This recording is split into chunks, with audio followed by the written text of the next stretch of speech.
Now for our iPulse Extra, the illegal immigration debate. President Trump's administration is in the midst of a nationwide crackdown.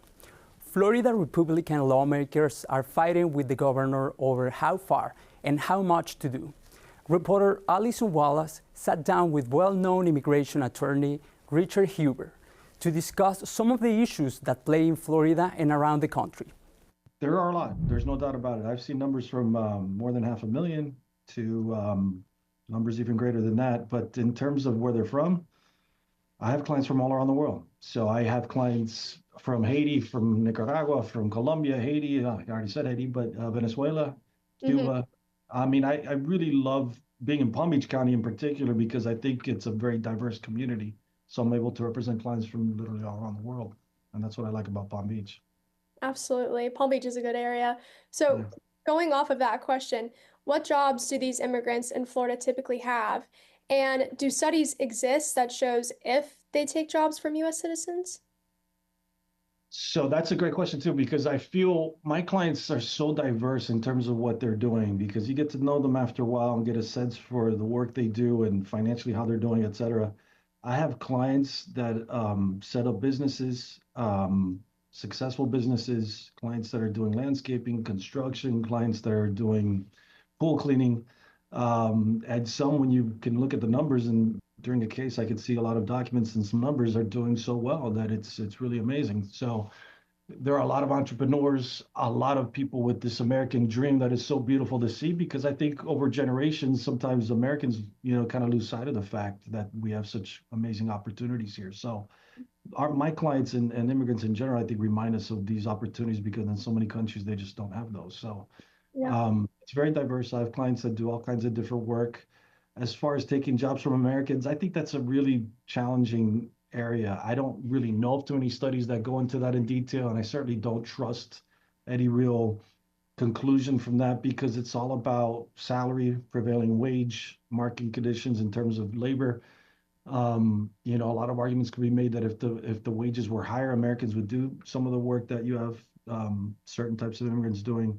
But their willingness to take a lower salary than Americans obviously makes it more challenging. So that's a huge area, just a sensitive topic that I could go on about for hours, but it's hard to say what I don't think there's been any real conclusions that I would put a lot of faith in and merit into.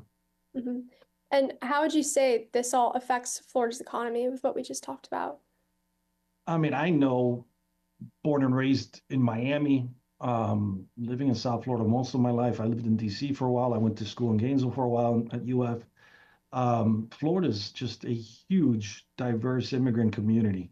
And I think it's important to distinguish between immigrant and perhaps illegal immigrant, undocumented, because that's just a huge distinction that I don't think people really take or realize.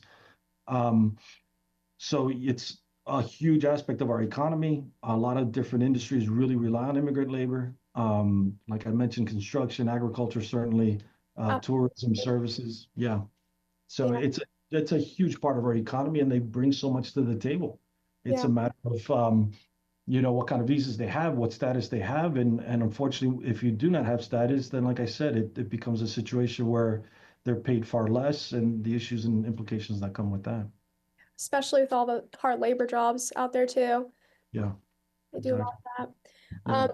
Would you mind sharing what are your personal thoughts on President Trump signing an executive order to get rid of birthright citizenship? And do you think this will hold up in courts? Now, that's a fascinating question because I've dealt with the issue a bit. It's not so cut and dry, I think, as people might think.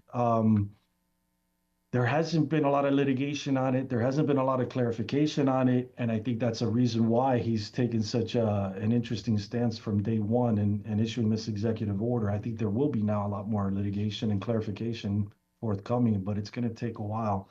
I've had cases in my 28 years that I do this that are very fascinating. Cases where you find out the specifics of that law or that whole proposition in terms of, just a quick example, I had a person who not only thought that they were citizens, and I'm not just talking about one, but a whole set of siblings, and it was 2 or 3 siblings that were born in the United States to a diplomat who was also a general in the military from his country. But even though they were born here, I think in Bethesda Hospital in DC, of all places, um, and they were given passports, US passports, have a birth certificate, obviously showing that they were born in the States, Mhm. after decades of being here and after decades of renewing their passport, which you renew every 10 years, as you know, they finally were told at one point after 9/11 that they are not citizens because when you're the son of a diplomat and you're born in the States, you're a child of a diplomat, you don't necessarily qualify for this birthright citizenship.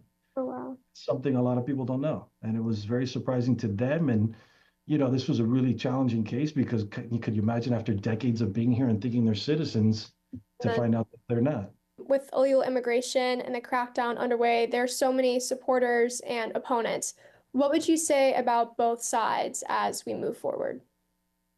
Well, that's literally me because I am the son of immigrants, Hmm. but I worked in the government for years as a government attorney. So I kind of see both sides of this. I interviewed to be an immigration judge because I think I am pretty impartial and neutral on this as the son Yeah. of immigrants, but also having had top secret security clearance and knowing full well after 9/11 how important it is to have a border and have security.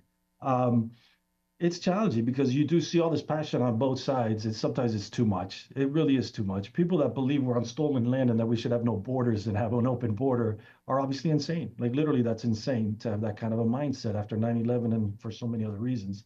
But the mindset of there not being any real case by case review and looking at these as people, as human beings, not as numbers, and not just sending out like almost robots out in the street grabbing people based on their immigration status.